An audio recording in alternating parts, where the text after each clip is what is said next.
Hello, Seiiti Arata. Do you know when you are unhappy and there is a voice inside of you screaming, I was not born for this? That voice usually appears when you move into a certain direction other than your purpose. And then there is this inner voice saying, I was not born for this.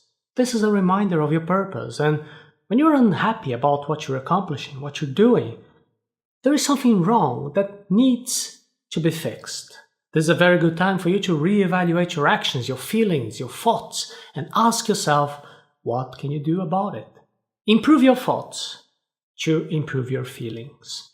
When you feel that you were not born to be doing that particular unpleasant activity, you have to change the whole context about how this started in the very first place. You have to understand what were the choices that brought you to that particular situation, and you have to improve the quality of these choices. You have to understand how these choices are made, because there is a certain natural order of things. First, we have an idea, we have a thought, and then we have an emotion based on that idea. It's a feeling connected, corresponding to that idea, right?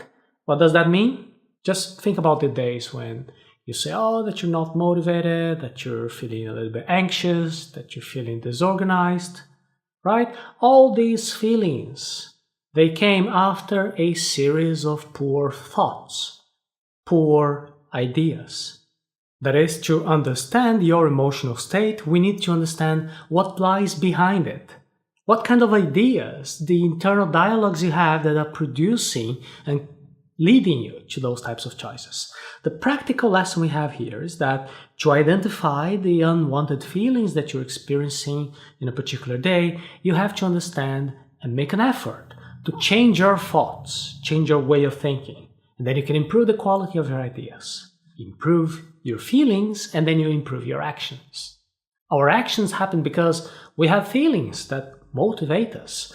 For example, imagine a young couple. They are approaching for the first time, so they're motivated by a wide range of feelings. They feel the willingness to connect. They are curious about each other. There is this yet unexplained attraction happening. In a similar way, a couple that is separating, they are also moved by different feelings. They have probably some frustration with each other. Maybe they are not feeling understood.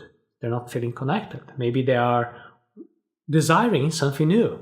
Another example, a young entrepreneur who is opening his own company. It's a person motivated by feelings of creativity. Maybe it's a person who wants to prove to him or herself that they are capable. Or maybe it's a person pursuing financial independence. So always notice there is this type of a sequence. There is a thinking, a quality thinking, leading to a certain feeling of a high quality.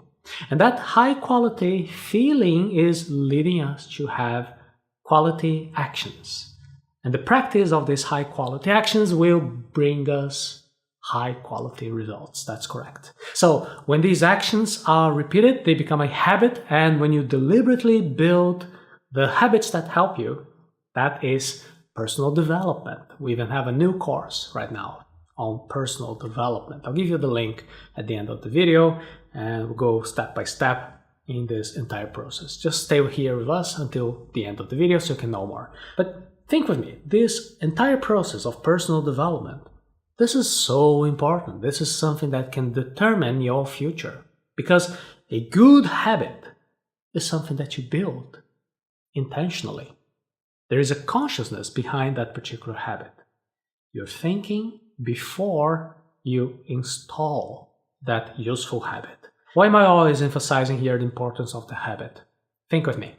The reason is that one single action in one particular day when you're very inspired, that's not going to really have a big, real impact in your life. On the other hand, repeated actions constantly create habits, and these habits will help you to have great results.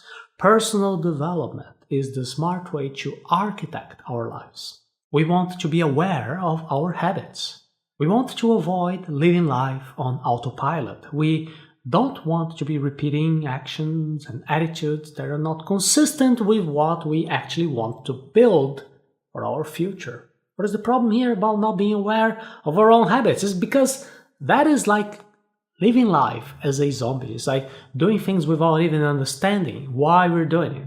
And people who behave like that, people who live their lives on autopilot, they have a serious problem. They are always doing the same things, always repeating the same attitudes, probably getting the very same results, even though they would like to have a different type of a result.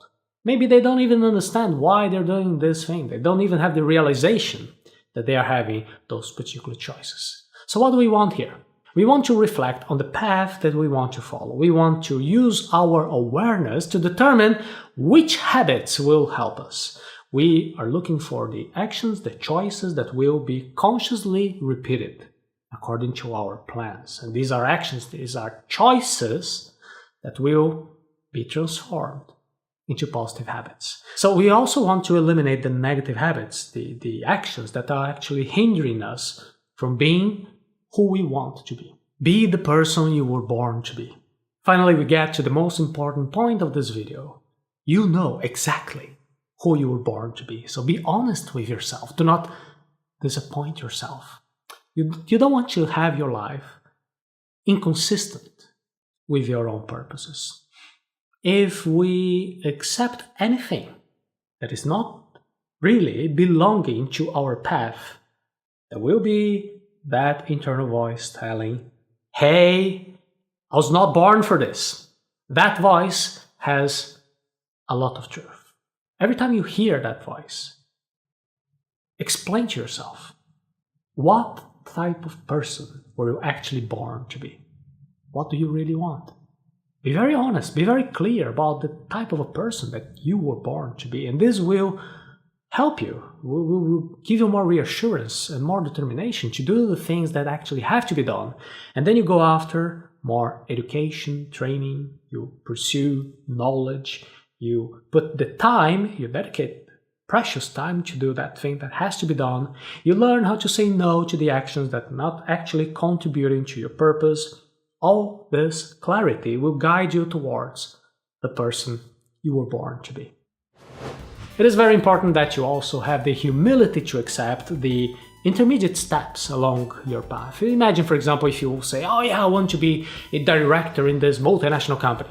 Well, for this, there is a certain path, and it is normal, it is natural, it is expected that you go through a whole training process. You may have to have some study, you have to become a trainee, you have to perform all types of bureaucratic, repetitive, simple tasks that a fresh graduate will have to be doing, right?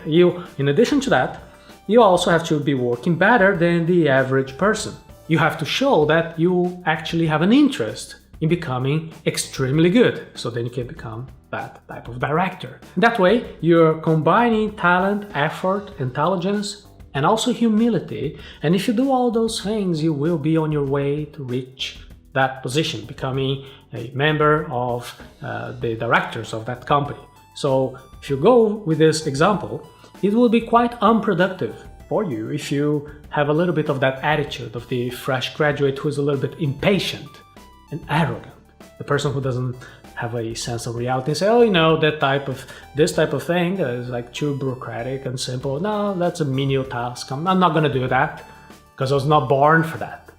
Be careful with that as well, because you need a delicate balance. You need to combine your big dreams also with humility and dedication to walk the path, to pay the necessary price and do what has to be done. The evil of the century is wanting something for nothing. Don't be that type of person. And if you want to know more about our new course, Personal Development, you can visit the link arata.se/personal development.